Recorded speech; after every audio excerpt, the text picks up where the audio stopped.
अस्सलाम वालेकुम क्लास।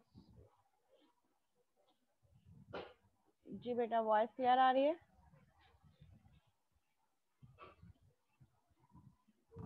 वालेकुम अस्सलाम मैम, आपकी आवाज़ कम है। एक मिनट। अब ठीक है? अब सही है मैम। यस मैम, बिल्कुल ठीक है। ओके। ग्रुप पे एक मैसेज कर दें या मैं ही कर देती हूँ व्हाट्सएप ग्रुप पे, सब ज्वाइन कर लें। क्लास स्टार्ट हो गई है।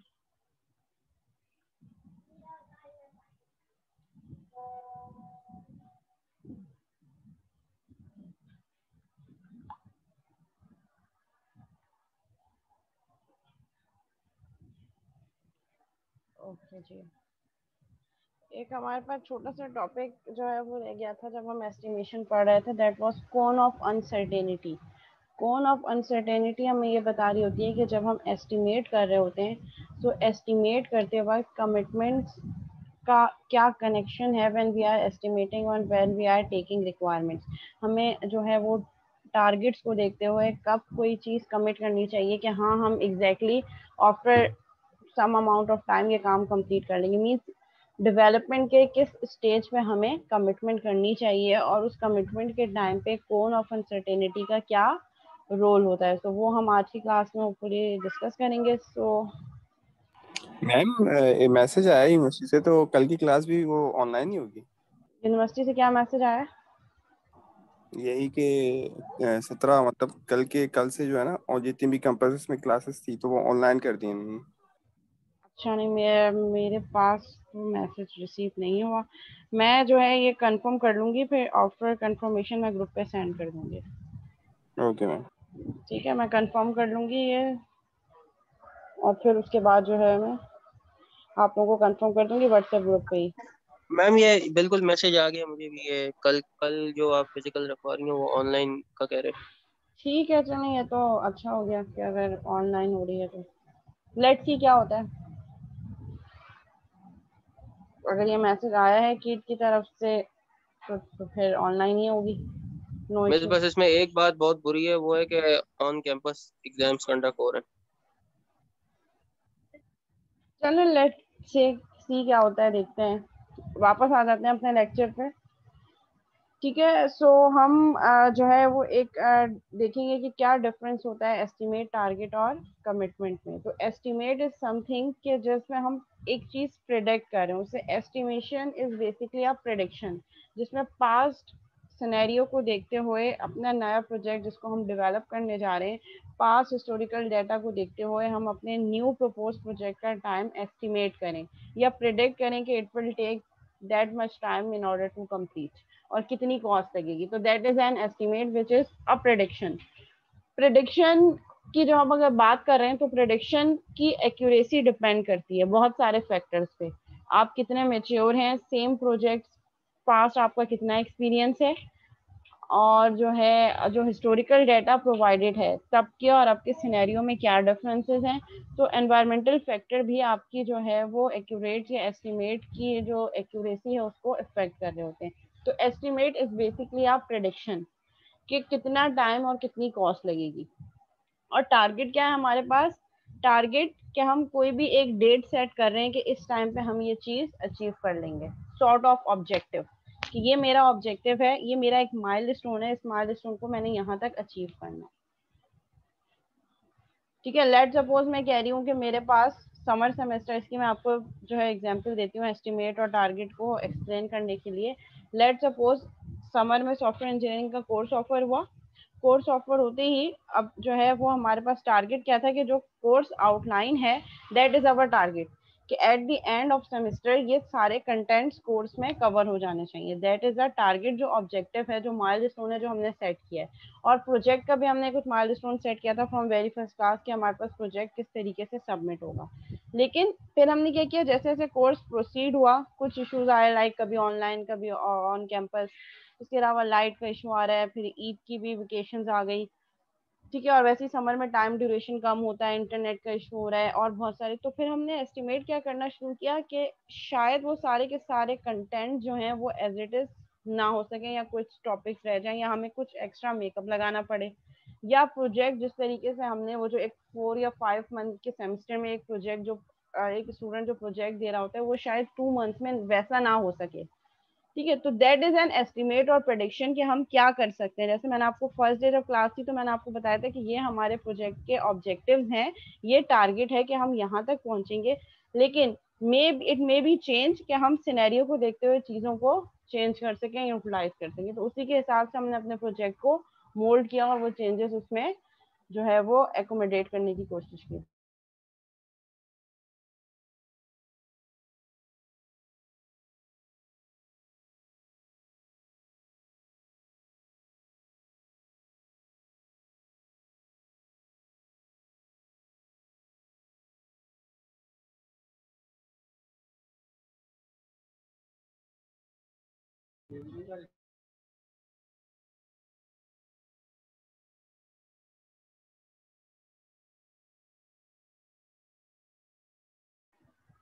ठीक है, और कमिटमेंट क्या होगी? A commitment can be the same an estimate or it can be more aggressive or conservative than the estimate.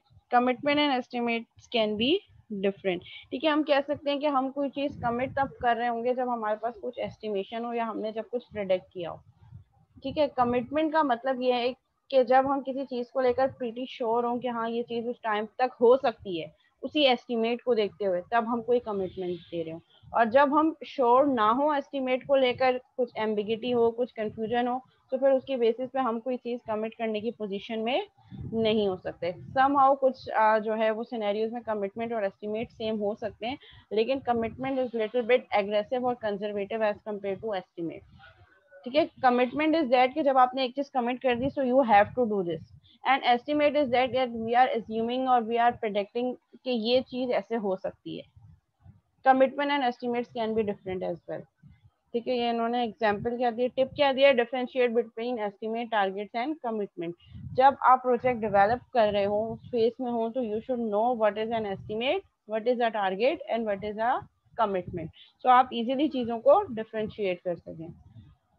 अच्छा जी, अब वो कह रहे हैं कि एस्टिमेट्स और प्लान्स का आपस में क्या कनेक्शन है। Estimation is not planning and planning is not estimation. ठीक है, कई दफा प्रॉब्लम ये आती है कि हम एस्टिमेट्स को देखते हुए प्लान कर रहे होते हैं कि जो चीज हमने एस्टिमेशन दी है, प्रिडिक्शन की है, उसको देखकर हम प्लान करें, which is not a good approach. The goal of estimation is accuracy. Estimation का हमारे पास ऑब्जेक्टिव क्या है कि हम एक्यूरेट हो, जो चीज हमने प्रेडिक्ट की हो, जो हमने तुक्का लगाया हो या जो चीज हमने एज्यूम की हो वो एज इट इज ही हो, तो एक्यूरेसी हो जो चीज हमने प्रेडिक्ट की है। The goal is not to seek particular result. किसी भी पर्टिकुलर रिजल्ट तक पहुंचने के लिए हम एस्टिमेशन नहीं कर रहे होते हैं। Estimation is just for a rough idea कि कितना टाइम और कितनी कॉस्ट लगेगी, तो वो चीज आइडेंटिफाई करने के लिए हम एस्टिमेशन कर रहे होते हैं। बट प्लानिंग किस लिए कर रहे होते हैं? Is to achieve a particular result. कोई पर्टिकुलर टास्क है, कोई पर्टिकुलर ऑब्जेक्टिव है जिसको मीट करने के लिए मैं प्लान कर रही हूँ कि मुझे क्या क्या टास्क किस टाइम पे और किस ड्यूरेशन में करने चाहिए, कौन सी रिसोर्सेज के साथ करने चाहिए। So that is overall plan जो हमने प्रोजेक्ट प्लान बनाया था। We bias our plans deliberately to achieve specific outcomes. वो क्या कह रहे हैं कि हम स्पेसिफिक आउटकम्स को अचीव करने के लिए अपने प्लान को अक्सर जो है वो चेंज भी कर देते हैं, मॉडिफाई भी कर देते हैं, और उसमें थोड़े से हम बाइस भी हो जाते हैं। मतलब गलत मिसलीडिंग इन्फॉर्मेशन भी डाल दी कि अगर मुझे लग रहा है कि एक टास्क 3 दिन में कंप्लीट होगा, मैंने एडिशनल 2 दिन उसमें शो कर दी कि ये 5 दिन में कंप्लीट होगा। इट मीन्स कि हमने अपने जानबूझ के अपने प्लान को चेंज किया in order to achieve specific outcome. या ऐसे भी मैंने किया कि मैं अगर मैनेजर हूँ, मुझे लग रहा है कि 5 दिन का टास्क है, और अगर मैं अपनी टीम को कहूंगी कि 5 दिन में कंप्लीट होगा, तो हो सकता है वो उसको 2-3 दिन आगे बढ़ा, इसलिए मैं उनको शो करूँ कि ये 3 दिन का है, सो दैट अगर मैं उनको 3 दिन का टारगेट दूं तो एटलीस्ट 2 डेज में वो कंप्लीट हो जाए। जैसे अभी परसों की कल की क्लास की एग्जाम्पल थी, तो मैंने आपको कहा था कि 10 मिनट्स में ब्रेक से वापस आ जाइएगा, क्योंकि मुझे पता था कि अगर मैं 10 मिनट्स में कहूंगी या मैं 20 कहूंगी, आप 10 मिनट बाद ही आएंगे।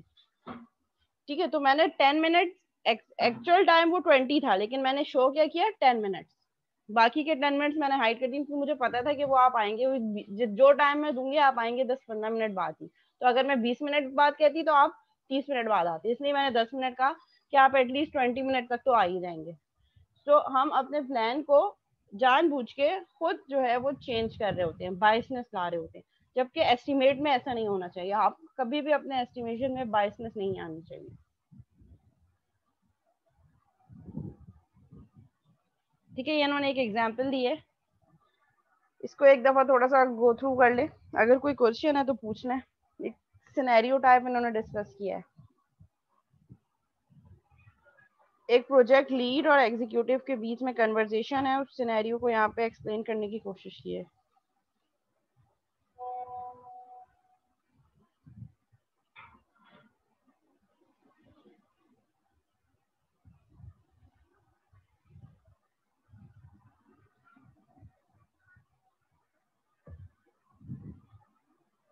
ठीक है, एग्जीक्यूटिव क्या कह रहा है, प्रोजेक्ट लीड से पहले उससे उसके एस्टिमेट मांग रहा है कि आप बताएं कि आपको क्या लगता है कि ये प्रोजेक्ट कितने टाइम में कंप्लीट होगा।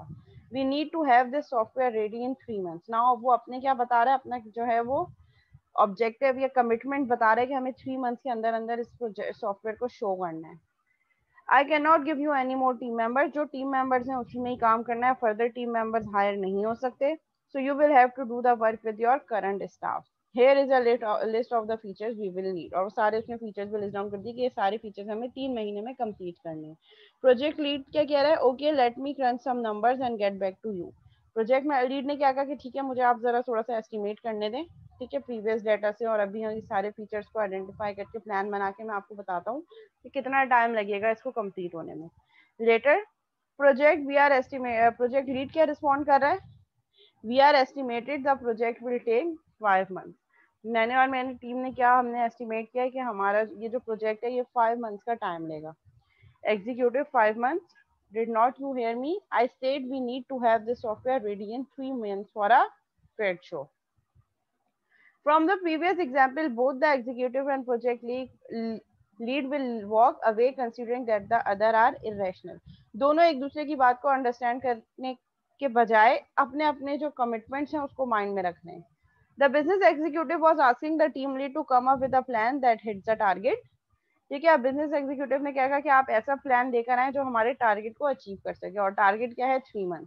मोर productive of the interaction could be as on next slide. वो कह रहे हैं कि इससे ज्यादा प्रोडक्टिव क्या होगा, वो ये होगा जो नेक्स्ट स्लाइड पे जो कन्वर्सेशन है, this is the more accurate conversation. देखिए यहाँ पे क्या हो रहा है, इसको जरा स्लाइड को जरा एक दफा गो थ्रू कर लें। ठीक है, वही same question, here is a list of the feature we will need. Project lead ने क्या रिस्पॉन्ड किया, let me make sure I understand what you are asking for. Is it more important for us to deliver 100% of these features, or is it important to have something ready for the trade show? Project lead क्या कह रहा है कि आप मुझे ये बताएं कि हमारी कमिटमेंट्स एक्चुअली हैं क्या, what are the actual objectives. वो क्या ऑब्जेक्टिव्स हैं कि क्या हमें पूरा 100% फीचर्स अपने सॉफ्टवेयर के डिलीवर करने हैं 3 मंथ्स में, या कुछ परसेंटेज ऑफ सॉफ्टवेयर उस ट्रेड शो को में दिखाना है हमें। तो आप इस चीज को क्लियर करें कि 100% फीचर चाहिए या कुछ परसेंटेज ऑफ सॉफ्टवेयर दिखाना है। Executive, we have to have something ready for the trade show. We would like to have 100% of those features if possible. अगर पॉसिबल है तो 100% सॉफ्टवेयर डिलीवर हो जाए, और अगर नहीं तो एटलीस्ट कुछ तो हो कि जो हम उस ट्रेड शो में शो कर सकें। सो अब प्रोजेक्ट लीड क्या रिस्पॉन्ड कर रहा है, I want to be sure I follow through on your priorities as best I can. If it turns out that we can deliver 100% of the features by the trade show, should we be ready to ship that we have got at trade show time, or should we plan to slip the ship date beyond the trade show? वो कह रहा है कि अच्छा ठीक है, अब आप मुझे ये बताएं कि अगर हमने ट्रेड शो तक 100% कंप्लीट कर लिए फीचर्स, तो क्या हम उस ट्रेड शो से पहले जो है उसको शिप कर देंगे, डिलीवर कर देंगे कस्टमर को, या ट्रेड शो होने के बाद हम उसको डिलीवर करेंगे। We have to have something for the trade show, so if push comes to shove, we have to ship something even if it is not 100% of what we want. Executive क्या कह रहा है कि अगर 100% नहीं भी deliver हो complete नहीं भी हो सकता, तो जितना हो गया हम उसको शिप कर देंगे ताकि हम ये दिखा सकें ट्रेड शो पे कि ये हमने एटलीस्ट इतना जो है वो डिलीवर कर दिया है। Okay, I will come up with a plan for delivering as many features as we can in the next 3 months. When you are asked to provide an estimate, determine whether you are supposed to be estimating or figuring out how to hit a target. जब भी आपको ये कहा जाए कि आप estimate provide करें, तो हमेशा इस चीज को पहले आइडेंटिफाई करें कि आपने एस्टिमेट करना है या आपने टारगेट को हिट करना है। क्योंकि अगेन वही चीज कि अगर आप एक टारगेट को माइंड में रखेंगे तो उसी के अकॉर्डिंगली आप अपने प्लान्स को चेंज कर रहे होंगे। और एस्टिमेट अगेन एक्यूरेट होना चाहिए। Common definition of a good estimate is accuracy with plus minus 10% is possible, but only on well controlled project। कह रहे हैं कि अगर accuracy 10% plus minus हो जाती है so it's acceptable। हम कह रहे हैं कि वो estimate एक good estimate है जिसमें 10% ऊपर नीचे हो जाता है। Good estimation approach should provide estimates that are with 25% of the actual result 75% of the time. वो कह रहे हैं कि गुड एस्टिमेशन अप्रोच आपकी वो है जो आपको हर दफा एटलीस्ट 25% जो आपका रिजल्ट आ रहा है उसका 25% भी अगर दे रही है 75% ऑफ टाइम। मतलब अगर आपके पास बहुत सारे आपने एस्टिमेट्स किए हैं तो अगर उन एस्टिमेट में से 75% जो एक्चुअल 25% भी आपने अचीव कर लिया है, सो इट मीन्स हम कह सकते हैं कि that was a good estimate. क्योंकि एक्यूरेसी हमें इससे पता चल रही है कि 75% जो है हमने 75 टाइम्स हमने 25% सही एस्टिमेट किया है। ठीक है, अब ये देखिए यहाँ पे ये क्या बता रहे हैं एक्यूरेसी, ये एक चार्ट गिवन है। वो कह रहे हैं स्टार्ट में जैसे जैसे कोई ऑर्गेनाइजेशन सीएमएम के लेवल को अचीव करती जाएगी उनकी एक्यूरेसी इंप्रूव होती चली जाएगी। सीएमएमआई के लेवल से कम देखें एक्यूरेसी कितनी जा रही है 500% above actual result as a percentage of estimated result. Means actual result ये था और आपने क्या एस्टिमेट किया 500% ज्यादा। फिर आप सीएमएम लेवल 2 पे गए तो कुछ आपके कम हो गए, कुछ नेगेटिव में चले गए, कुछ पॉजिटिव में चले गए, कुछ आपने अंडर एस्टिमेट किया, कुछ आपने ओवर एस्टिमेट किया।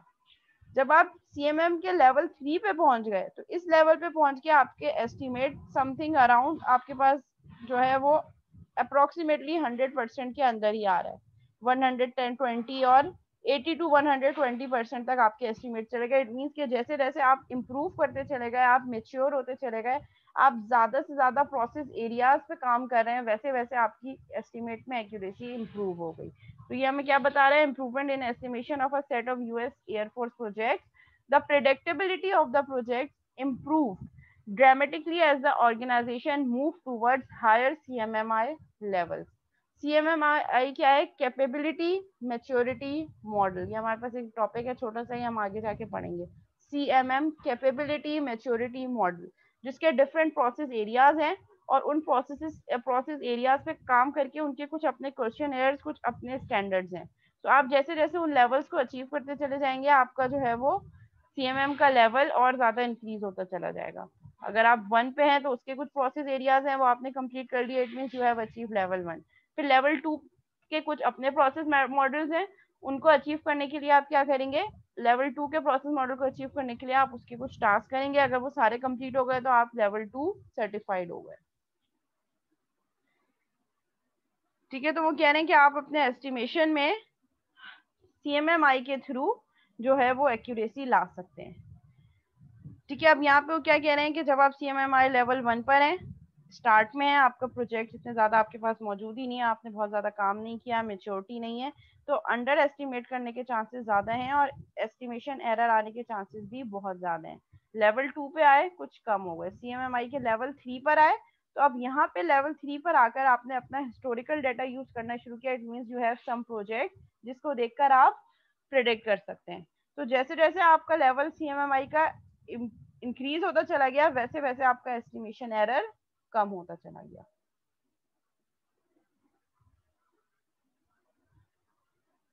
ठीक है, अब वो कह रहे हैं कि यहाँ पे आपके पास क्या है, अंडर रन कितना आया,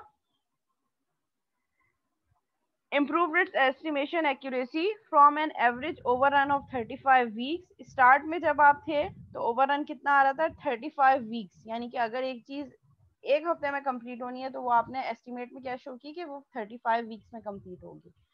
लेकिन जैसे जैसे आप आगे बढ़ते चले गए वो चीज कहाँ आ गई आपके पास, under 1 week, under run of 1 week. आप कहाँ तक आ गए, आप जो है वो एक्यूरेसी आती चले गए आपके एस्टिमेट में। Estimate and project controls. अच्छा, अब एस्टिमेट करते वक्त बहुत सारी चीजें हैं जो इम्पैक्ट कर रही होती हैं आपके एस्टिमेट में। वो क्या चीजें, staff not ready when plan. ठीक है, जब उनका प्लान था उसके अकॉर्डिंगली आपका स्टाफ जो है वो रेडी नहीं है। और एस्टिमेशन आपके पास क्या है, 20 स्टाफ मंथ है। आपने एस्टिमेट किया था कि 20 स्टाफ मंथ में ये प्रोजेक्ट कंप्लीट हो जाएगा, जो हमने कोकोमो में पढ़ा था ना, 20 स्टाफ मंथ। तो दैट इज एन एस्टिमेशन। अब और रिक्वायरमेंट्स ऐड हुई, less experience staff than plan. आपने जो प्लान किया था कि स्टाफ में ये जो है सारी एबिलिटी होनी चाहिए, वो नहीं है, उससे कम है। Staff diverted to support old project. Staff का जो मेन कंसर्न है वो प्रीवियस प्रोजेक्ट पे ज्यादा है, वो उसी को मेंटेन और अपडेट करने में लगे हुए हैं। मोर रिक्वायरमेंट्स एडिड, और रिक्वायरमेंट्स, नई रिक्वायरमेंट्स आ रही हैं। Staff not ready when plan, जब उनको काम करना है या जो प्लान अकॉर्डिंग टू प्लान वो काम नहीं कर रहे। रिक्वायरमेंट्स कुछ रिमूव हो गई, मतलब ये कुछ कैओस हैं, ये कुछ प्रॉब्लम्स हैं जो प्रोजेक्ट के उसको चेंज कर सकती हैं। Staff diverted to support trade show, मतलब उनके माइंड में ये ट्रेड शो है कि लेट्स सपोज ट्रेड शो में हमें क्या क्या चीजें दिखानी है, तो उसकी बेसिस पे वो करंट प्रोजेक्ट को जो जिसपे जो उनको टास्क असाइन है उस पर टोटली फोकस नहीं कर पा रहे। अनस्टेबल फंक्शनैलिटी रिमूव, अगर आपके प्रोग्राम में प्रोजेक्ट में कोई एक ऐसा फंक्शन है जो अनस्टेबल है, जिसमें बहुत ज्यादा चेंजेस आ रही हैं, आप उसको एक्यूरेटली जो है वो अपडेट नहीं कर पा रहे, तो उसको आपने रिमूव कर दिया। Project change significantly from inception to delivery, क्योंकि हम कह रहे हैं कि सॉफ्टवेयर की नेचर फ्लेक्सिबल नेचर है, और स्टार्ट से लेकर एंड तक, जब इंसेप्शन मीन जब रिक्वायरमेंट्स आई, और जब आपने एंड चीज एंड प्रोडक्ट डिलीवर की, उस पूरे फेज में प्रोजेक्ट बहुत ज्यादा चेंज हो जाता है उस पूरे टाइम पीरियड में। Changes are usually significant enough that the project delivered is not the same as the project that was estimated. क्या कह रहे हैं कि आपने स्टार्ट में जो चीज एस्टिमेट की थी, डिलीवर जो हुआ वो उसमें बहुत ज्यादा चेंजेस आए। Nonetheless, if the outcome is similar to the estimate, we say that the project met its estimate. लेकिन जैसे तैसे करके भी अगर आपका जो फाइनल आउटकम है वो एस्टिमेट के इक्वल आ गया है, तो ये सारे प्रॉब्लम्स के बावजूद भी हम ये कंसीडर कर रहे हैं कि प्रोजेक्ट ने अपने एस्टिमेट्स पूरे कर लिए, यानी कि एक्यूरेसी है। अब इन बिटवीन उनको आपने कंप्लीट करने के लिए क्या टास्क किए हो, वो आपकी जो है वो स्ट्रेटेजी पे डिपेंड करता है। A good estimate is an estimate that provides a clear enough view of the project reality to allow the project leadership to make good decisions about how to control the project to hit the target. कि हमने अपने project के में क्या क्या किस time कौन सा डिसीजन लेना है, so that हमारा जो टारगेट है वो अचीव हो सके। Now here comes the main topic, which is cone of uncertainty. Cone of uncertainty क्या होती है, स्टार्ट में बहुत ज्यादा वाइड क्यों होती है, उसको हम नैरो कैसे कर सकते हैं, क्या स्टेप्स हम फॉलो करें कि हमारे पास जो कोन है वो नैरो होना शुरू हो जाए, और कोन ऑफ अनसर्टेनिटी और कमिटमेंट का क्या रिलेशनशिप है, the cone of uncertainty and iterative development. तो ये सारे टॉपिक हम कोन ऑफ अनसर्टेनिटी में डिस्कस करेंगे। कोन ऑफ अनसर्टेनिटी हमें क्या कह रही है, अनसर्टेनिटी का क्या मतलब है, किसी भी चीज को लेकर जब आप श्योर ना हो, when you are not 100% sure about something, so आपके माइंड में बहुत ज्यादा कंफ्यूजन होगी। ठीक है, लेट सपोज जैसे स्टार्ट ऑफ द सेमेस्टर, जो मैंने प्रोजेक्ट का आपको आइडिया दिया, तो वेरी फर्स्ट क्लास आपको चीजें नहीं समझ आ रही होंगी, ये कैसे होगा क्या होगा, स्टार्ट में चीजें बहुत आपस में कंफ्यूज होंगी, एम्बिगियस होंगी, क्लियर नहीं होंगी। लेकिन जैसे जैसे हमने काम स्टार्ट किया, हमारा कोर्स आगे प्रोसीड होना शुरू हुआ, तो चीजें जो अनक्लियर चीजें थी, जो कंफ्यूज थी, वो आहिस्ता आहिस्ता क्लियर होना शुरू हो गई। तो अनसर्टेनिटी इज दैट कि जब प्रोजेक्ट कोई स्टार्ट होता है, तो स्टार्ट में बहुत ज्यादा वेरिएबिलिटी होती है। वेरिएबिलिटी मींस बहुत सारे फैक्टर्स अननोन होते हैं, बहुत सारे फैक्टर्स इनकम्प्लीट होते हैं, जो स्टार्ट में बहुत ह्यूज, बहुत ज्यादा वेरिएबिलिटी होती है। लेकिन जैसे जैसे आप डेवलपमेंट स्टार्ट करते हैं, तो आप कोशिश ये करते हैं कि आप उस वेरिएबिलिटी को कम करें।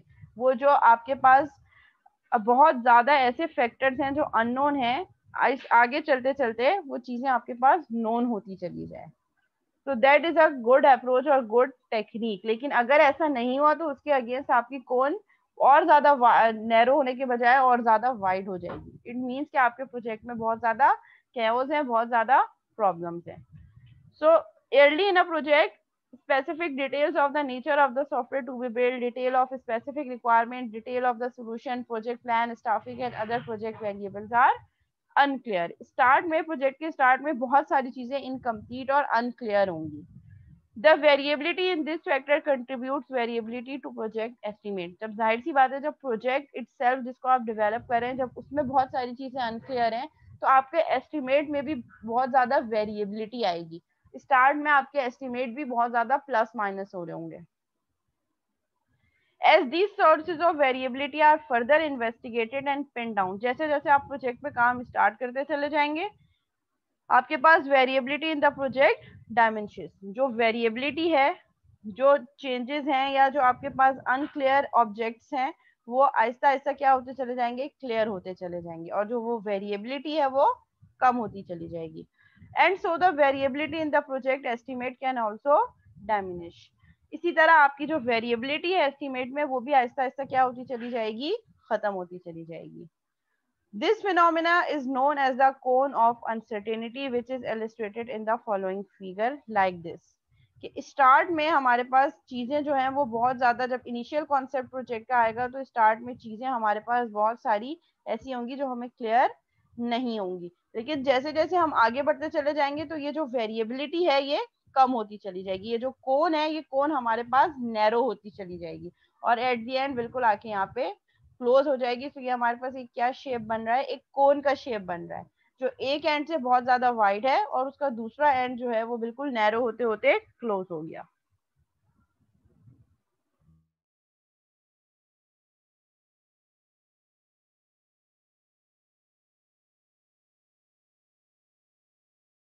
जी एहसन, आपने हैंड रेस किया था बेटा, कोई क्यूरी है? एहसन फारूकी। दो में से गलती से हो गया था, sorry. Okay. The horizontal axis contains common project milestones। ये जो horizontal axis पे है ये प्रोजेक्ट के milestones है। लेट्स से सबसे पहले प्रोजेक्ट की रिक्वायरमेंट आई, प्रोडक्ट डेफिनेशन अप्रूव हो गई, ठीक है कि ये प्रॉब्लम है और ये इसका हम सोल्यूशन प्रपोज करने जा रहे हैं। इस पेज में रिक्वायरमेंट्स कंप्लीट हुई, आपका यूजर इंटरफेस डिजाइन कंप्लीट हुआ, डिटेल डिजाइन, आपके एप्लीकेशन का डिजाइन कंप्लीट हो गया, और यहाँ पे आपके पास सॉफ्टवेयर कंप्लीट हो गया। So these are the different milestones जो प्रोजेक्ट के हमने सेट किए हैं। और वर्टिकल एक्सिस पे हमारे पास क्या है, वेरिएबिलिटी, जो कि स्टार्ट में बहुत ज्यादा है, ओवर रन भी है और अंडर रन भी है, ठीक है। स्टार्ट में बहुत सारी चीजें अनक्लियर होंगी, लेकिन आगे बढ़ते बढ़ते वो चीजें नैरो होती चली जाएंगी। The vertical axis contains the degree of error that has been found in estimates created by skilled estimator at various points in the project। Vertical axis हमें क्या बता रहे हैं, डिग्री ऑफ एरर, कि स्टार्ट में कितनी ज्यादा चीजें, जब बहुत सारे फैक्टर्स अनक्लियर होंगे तो डेफिनेटली जब रिक्वायरमेंट्स ही प्रॉपर्ली क्लियर नहीं होंगी तो फिर आप एस्टिमेट भी आपके क्लियर नहीं होंगे। तो एस्टिमेशन एरर स्टार्ट में बहुत ज्यादा रेंज होगी, इवन अगर पॉजिटिव हो या नेगेटिव हो, दोनों सूरतों में बहुत वाइड होगा। The estimates could be for how much a particular feature set will cost and how much effort will be required to deliver that feature set, or it could be for how many features can be delivered for a particular amount of effort or schedule। ठीक है, किसी भी particular feature को कितना time लगेगा complete होने में और कितनी कॉस्ट लगेगी, ये चीज हम एस्टिमेट कर रहे हैं। लेकिन जब तक हमें फीचर की ही कंप्लीट रिक्वायरमेंट नहीं आ रही कि इस फीचर में क्या काम होगा, तो डेफिनेटली हमारे एस्टिमेशन भी जो है वो उस बेसिस पे बहुत ज्यादा वेरी कर रही होगी।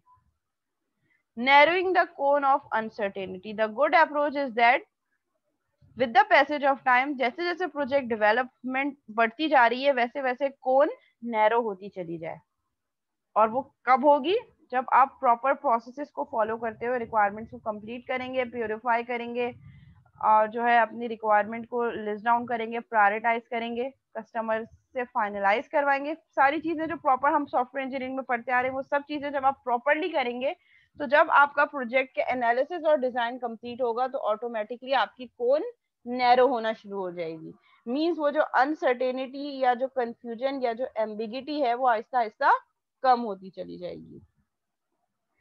That is a reasonable request, but unfortunately it's not possible to deliver on that request. Research has found that the accuracy of the software estimates depends on the level of refinement of the software definition। ठीक है, ये क्या बहुत important point कह रहा है कि आपके एस्टिमेट की एक्यूरेसी डिपेंड करती है कि आपका सॉफ्टवेयर की जो डेफिनेशन है वो कितना रिफाइंड सॉफ्टवेयर है। The more refined the definition, जितनी ज्यादा सॉफ्टवेयर की डेफिनेशन रिफाइन होती चली जाएगी, मींस जितना ज्यादा सॉफ्टवेयर का स्कोप क्लियर होता चला जाएगा, उतने एस्टिमेट्स एक्यूरेट होंगे। जितनी ज्यादा एम्बिगिटी होगी कि हमें बनाना क्या है, ये फीचर ऐड करना है या नहीं करना, उतने ही ज्यादा आपके एस्टिमेट्स में एक्यूरेसी कम होगी। The reason the estimate contains variability is that the software project itself contains variability. आपके estimate में changes बहुत ज़्यादा क्यों आ रहे हैं? क्योंकि project itself contains too much variability. The only way to reduce the variability in the estimate, अगर आप अपने estimate में जो changes आ रहे हैं, जो variability आ रही है, उसको कम करना चाह रहे हैं, तो आप अपने project की variability को कम करें. अब वो कैसे होगा? Another way in which the cone represent a best case estimate is that if the project is not well controlled, अगर आप कंट्रोल ही नहीं हो रहा प्रोजेक्ट, बार बार रिक्वायरमेंट्स आ जा रही हैं, मींस रिक्वायरमेंट्स ग्रोथ बहुत ज्यादा है, बार बार रिक्वायरमेंट्स ऐड हो रही हैं, और if the estimators are not very skilled, दो ही रीजन हो सकते हैं ना, कि आपका एस्टिमेटर स्किल नहीं है या प्रोजेक्ट कंट्रोल नहीं आप हो पा रहा. Estimate can fail to improve as shown by the cone. ठीक है, यहाँ पे क्या कह रहे हैं? The cloud of uncertainty, the cone of uncertainty can be converted into cloud of uncertainty. Means expected तो ये था कि स्टार्ट में जो है वो वाइड हो, और जैसे जैसे प्रोजेक्ट की रिक्वायरमेंट्स आगे बढ़ती जाए, प्रोजेक्ट डेवलप होता चला जाए, ये कोन नैरो होती चली जाए. लेकिन या तो ये वेरिएबिलिटी प्रोजेक्ट में कम नहीं हुई, प्रोजेक्ट कंट्रोल नहीं हो रहा, बार बार रिक्वायरमेंट चेंज हो रही है, या आपका एस्टिमेटर स्किल एस्टिमेटर नहीं है, तो उसकी बेसिस पे आपकी ये कोन कैन बी क्लाउड. ये देखें, ये जो एक क्लाउड बन गया है. It means at the end of project बहुत सारी चीजें आपकी कंफ्यूज ही रहेंगी, और उसकी बेसिस पे आपके एस्टिमेट्स भी गलत ही आ रहे होंगे. जो स्टार्ट में बहुत हाई था, कुछ तो कम होगा, लेकिन as compare to cone of uncertainty क्या बन जाएगा? Cloud of uncertainty. मींस कि वो जो अनसर्टेनिटी थी वो कोन बनने के बजाय एक क्लाउड बन गई, मतलब वो और फैल गई like clouds. The cone narrows only as you make decisions. Cone narrow कब होगी? जब आप गुड डिसीजन लेंगे, सही टाइम पे डिसीजन लेंगे, और एक सर्टेन पॉइंट पे जाके अपनी रिक्वायरमेंट को फिक्स कर देंगे. एक पॉइंट आपके मिड में भी एक क्वेश्चन आया था, जो मिथ थी वो क्या थी?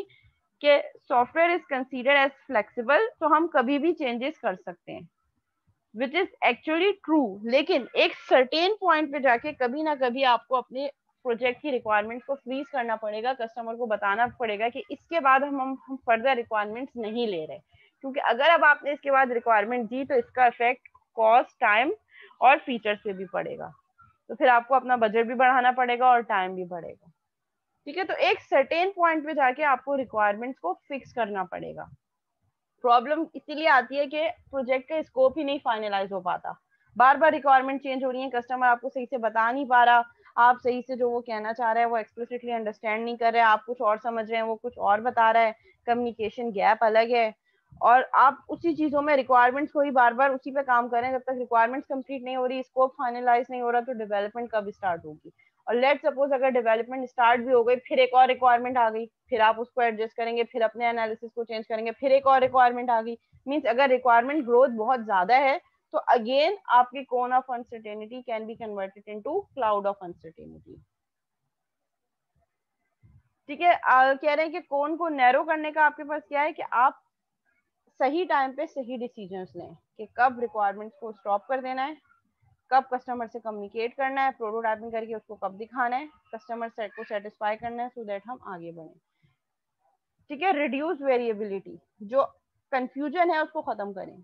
डिफाइनिंग रिक्वायरमेंट्स, अगेन रिक्वायरमेंट्स को दोबारा से डिफाइन करें और फाइनलाइज करें, including what you are not doing to do eliminates variability further. अगर आप साथ साथ ये भी मेंशन कर दें कि हम ये फीचर में ये काम नहीं करेंगे, यानी कि स्कोप प्रॉपर्ली डिफाइन कर दें कि सिस्टम बाउंड्री के अंदर क्या होगा और क्या चीजें ऐसी हैं जो हम नहीं कर रहे, तो उससे भी आपके प्रोजेक्ट की वेरिएबिलिटी कम हो जाएगी. Designing the user interface helps to reduce the risk of variability arising from misunderstood requirements. वो कह रहे हैं कि अगर आपकी रिक्वायरमेंट जो है वो क्लियर नहीं है, तो फिर आप यूजर इंटरफेस डिजाइन कर लें, मींस आप प्रोटोटाइपिंग बना लें. अगर आप नहीं समझ पा रहे कि कस्टमर क्या कह रहा है, या कस्टमर आपको सही से नहीं समझा पा रहा है, तो आप यूजर इंटरफेस बना के कस्टमर से रिक्वायरमेंट ले लें, तो इससे आपकी कंफ्यूजन और कम हो जाएगी, कि जब एक यूजर इंटरफेस देख के आपका कस्टमर आपको ज्यादा बेटर रिक्वायरमेंट्स दे सकता है. Of course, if the product is not really defined, or if the product definition gets redefined later, then the cone will get wider and estimation accuracy will be poorer. वो कह रहे हैं कि अगर project की actually जो है वो डिफाइन नहीं हो सका कि स्कोप क्या है, उसकी डेफिनेशन दोबारा से चेंज हो गई। लेट सपोज हमने डेवलपमेंट स्टार्ट कर दिया, हम कोड लेवल पे चले गए, अब कस्टमर ने कहा कि नहीं इसमें ये 5-6 फीचर्स और ऐड करने, मीन उसका स्कोप दोबारा से चेंज हो गया, तो आपकी जो कोन है वो अगेन फिर से बहुत ज्यादा वाइड होना शुरू हो जाएगी। तो आपने सही टाइम पे सही डिसीजंस लेने हैं और किसी एक सर्टेन पॉइंट पे जाके रिक्वायरमेंट्स को फाइनलाइज करना है कि अब इसके बाद हम और रिक्वायरमेंट्स नहीं लेंगे, इसी पे काम स्टार्ट कर देंगे। That is the forcing the cone to of uncertainty to narrow. आप क्या कर रहे हैं, अपनी कोन को फोर्स कर रहे हैं कि वो नैरो डाउन हो जाए। और फोर्स कैसे कर रहे हैं, by adding all this further processes. Product को डिफाइन करें, डिटेल रिक्वायरमेंट्स लें, अगर कोई चीज अनक्लियर है उसको डिटेल में जाके कंप्लीट करें और यूजर इंटरफेस डिजाइन करें सो दैट आप अपने उस क्लाउड को फोर्स करें कि वो नैरो हो जाए। Relationship between the cone of uncertainty and commitment. यहाँ पे क्या कह रहे हैं कि कोन ऑफ अनसर्टेनिटी का कमिटमेंट से क्या कनेक्शन है। तो यहाँ पे ये कह रहे हैं कि जहां पर जब आपकी कोन ऑलरेडी बहुत वाइड हो, उस फेज पे अगर आप कमिटमेंट करेंगे तो अगेन स्टिल उस फेज पे बहुत सारी चीजें आपके पास खुद क्लियर नहीं है, तभी वेरिएबिलिटी आ रही है। तो अगर आप उस लेवल पे कोई कमिटमेंट करेंगे तो वो कमिटमेंट एक्यूरेट नहीं होगी। तो good approach when you want to commit.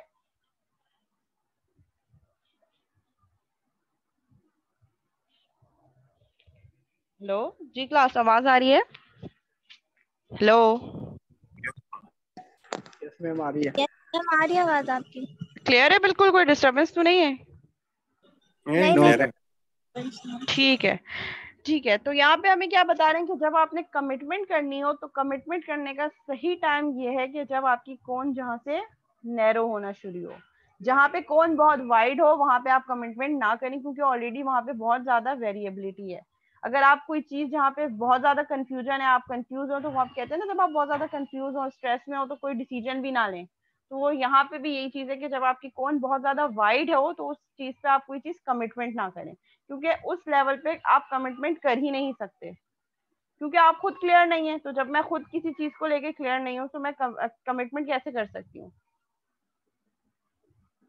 ठीक है, तो यहाँ पे कमिटमेंट करने का सही टाइम वो क्या कह रहे हैं, commitment made too early in a project undetermined predictability, increase risk, increase project inefficiencies, and impair the ability to manage a project to a successful conclusion. Meaningful commitments are not possible in the early wide part of the cone, यानी कि project के start में ही commitment करना is not a good decision जब आपकी कोन बहुत ज्यादा wide हो। Effective organizations delay their commitments until they have done the work to force the cone to narrow। कह रहे हैं कि जो जितनी भी अच्छी बड़ी ऑर्गेनाइजेशंस हैं वो अपनी कमिटमेंट्स को डिले कर रही होती हैं जब तक उनकी कोन नैरो ना होना शुरू हो जाए। Meaningful commitments in the early middle of the project, about 30% of the way into the project, are possible and appropriate। क्या कह रहे हैं कि मीनिंगफुल कमिटमेंट्स आप अपने प्रोजेक्ट में कब करेंगे, जब आपका 30% प्रोजेक्ट एटलीस्ट कंप्लीट हो जाए, जहां से कौन नैरो होना शुरू हो, मींस रिक्वायरमेंट्स कंप्लीट हो जाए, यूजर इंटरफेस डिजाइन कंप्लीट हो जाए, उसके बाद आप कमिटमेंट करना स्टार्ट करें। अच्छा, मीटिंग एंड होने वाली है, सेम मीटिंग आईडी पे फौरन ज्वाइन करेंगे विदाउट एनी डिले।